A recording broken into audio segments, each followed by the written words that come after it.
Hello guys, welcome back to my channel. Good morning, কেমন আছো? আশা করি তোমরা সকল বন্ধুরাই খুব ভালো আছো।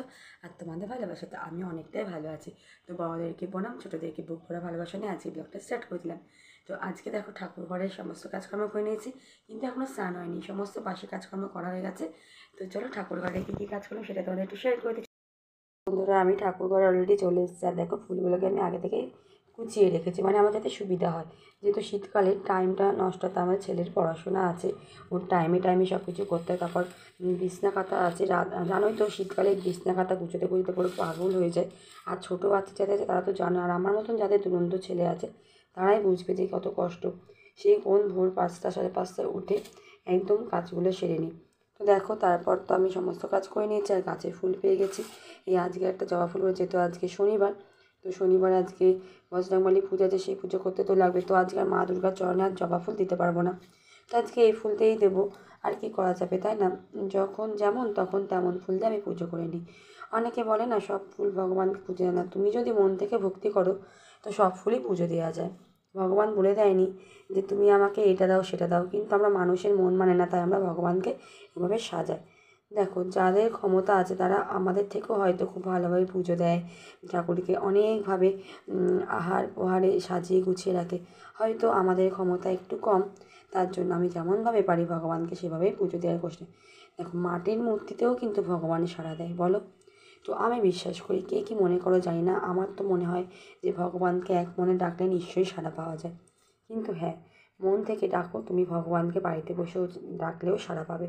হয়তো মঠ মন্দিরে গিয়ে ডাকলেই আমরা মনে করি যে মঠ মন্দিরে গিয়ে ডাকলেই যে ভগবানের সাড়া পাবো, তা না। বাড়িতে বসেও যদি তুমি মনের ভক্তি করে ডাকো না, ঈশ্বর ঠিক সাড়া দেয়।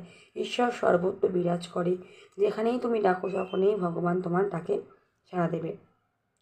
তো কেমন লাগলো ভিডিওটা অবশ্যই কিন্তু লাইক কমেন্ট শেয়ার করো। তো সত্যি কথা বলতে আমি এতটা জ্ঞান তোমাদের দিচ্ছি, আমার ছোটোবেলায় এত জ্ঞান ছিল না। হয়তো কোনো কোনো বন্ধুদের আমার ভিডিওটা ভালো লাগতে পারে, আবার কারোর ভালো নাও লাগতে পারে। যেটা বাস্তব সত্যিটা সেটাই তোমাদের সামনে তুলে ধরি আমি। তো দেখো, প্রতিটা মানুষের জীবনে সকাল আসে, সকাল হয়ে রাত পয়, রাত পয়ে আবার দিনের পর আবার একটা নতুন সকাল। তো নতুন সকালে আমাদের নতুন করে দিনটা শুরু হয়। মানুষের কখন কী হবে কেউ কিন্তু বলতে পারে না। আজ আছে কাল কিন্তু মানুষ নেই, এরকমই হয়ে আসছে, যুগ যুগ ধরে হয়ে আসছে। এটা কিন্তু পৃথিবীর নিয়ম, প্রকৃতির নিয়ম। তো দেখো, জন্ম জন্ম যখন নিয়েছি মৃত্যু হবেই একদিন, তাই না?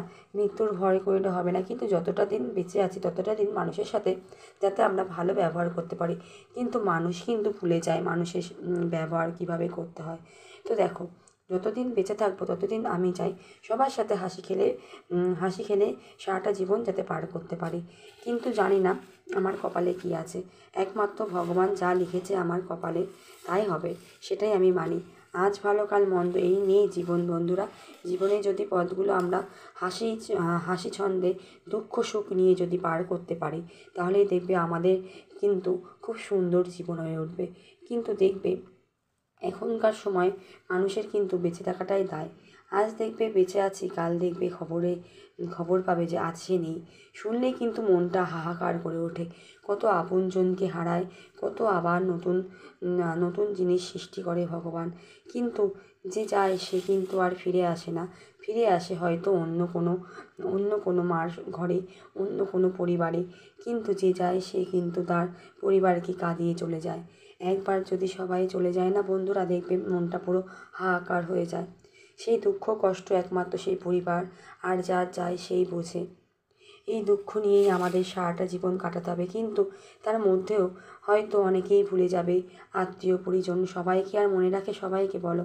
কিছু কিছু জন মনে রাখবে, কিন্তু একমাত্র যে একজন ভোলে না, পৃথিবীতে যে জন্ম দিয়েছে আমাদের মা, সেই মা কিন্তু ভোলে না। কত মার সন্তান হারায় বলো তো?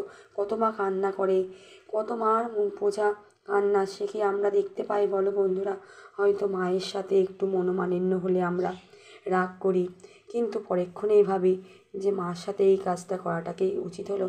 তো সকল বন্ধুদেরকে জানাবো, মাকে বাবাকে সবাইকে ভালোবাসো, ভক্তি করো, শ্রদ্ধা করো।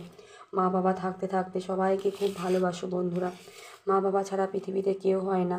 টাকা পয়সা অর্থ হয়তো তোমরা সবাই অনেক উপার্জন করবে, কিন্তু টাকার থেকে বড় মা বাবা। আমি মনে করি মা বাবা পৃথিবীতে যতদিন আছে ততদিন তোমার সুখ আছে, সৌভাগ্য আছে। যখন পৃথিবী ছেড়ে মা বাবা চলে যাবে বন্ধুরা, তখন কিন্তু আর তুমি সে ভালো মুহূর্ত বলো, যতই তুমি অর্থ আহার মধ্যে কাটাও না কেন, যতই তুমি ভালো মন্দ সুখ শান্তি জীবনযাপন করো না কেন বন্ধুরা, তখন কিন্তু যতই ভালো মন্দ খাও, যতই ভালো কিছু ব্যবহার করো, কিন্তু মায়ের কথা মনে পড়বে। কেন জানো তো? যেহেতু সে তোমায় জন্ম দিয়েছে, পৃথিবীর আলোটা সেই আমাদের মা বাবাই দেখিয়েছে। তাই এখনও বলবো, অনেকে আছে, অনেক ছেলেমেয়েরা আছে জানো তো, মা বাবার প্রতি অবজ্ঞা করে মা বাবাকে বৃদ্ধাশ্রমে দিয়ে আসে, মা বাবাকে দেখাশোনা করে না। কিন্তু এগুলো যারা করছো তারা কিন্তু সত্যিই এক প্রকার ভুল করছো বন্ধুরা। তো আমি বলবো যে মা বাবার যত্ন করলেই কিন্তু ভগবানের পুজো করা একদম সফল হবে, তোমার ভগবান ঠিক তোমার লক্ষ্যে পৌঁছাবে। ভগবান বলে যে মা বাবার সেবা করো, তাহলেই কিন্তু ভগবানের সেবা তুমি পাবে। তো আজকের ভিডিওটা তোমাদের কেমন লাগলো বন্ধুরা, অবশ্যই কিন্তু কমেন্ট করে জানাবে। আজকের এই টপিকটা এরকম যে মা বাবাকে অবহেলা করো না, মা বাবাকে বৃদ্ধাশ্রমে দিও না, মা বাবাকে ভালোবাসো আর পরিবারকে ভালোবাসো। ছেলে মেয়ে সন্তান সবাইকে নিয়ে সুখে স্বাচ্ছন্দ্যে থাকো, সৎভাবে থাকো, সৎ পথে থাকো, একদম ভগবান তোমার ঠিক লক্ষ্যে পৌঁছে দেবে। তো চলো বন্ধুরা, আজকের ভিডিওটা এখানেই শেষ করব, আর বেশি বাড়াবো না। যদি ভিডিওটা এক অংশ হলেও ভালো লেগে থাকে, তো হয়তো সবার মতন বলতে পারি না, যেটুকু আমার মনে হলো সেটাইভাবেই তোমাদের বললাম আর ভিডিওটা শেয়ার করলাম। তো চলো বন্ধুরা, ভিডিওটা এখানেই শেষ করছি।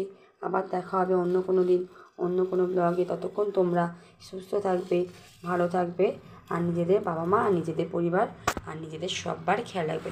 তো চলো টাটা, আর চ্যানেলটিকে সাবস্ক্রাইব করতে ভুলো না। চলো টাটা বন্ধুরা, ভালো থাকবে, সুস্থ থাকবে।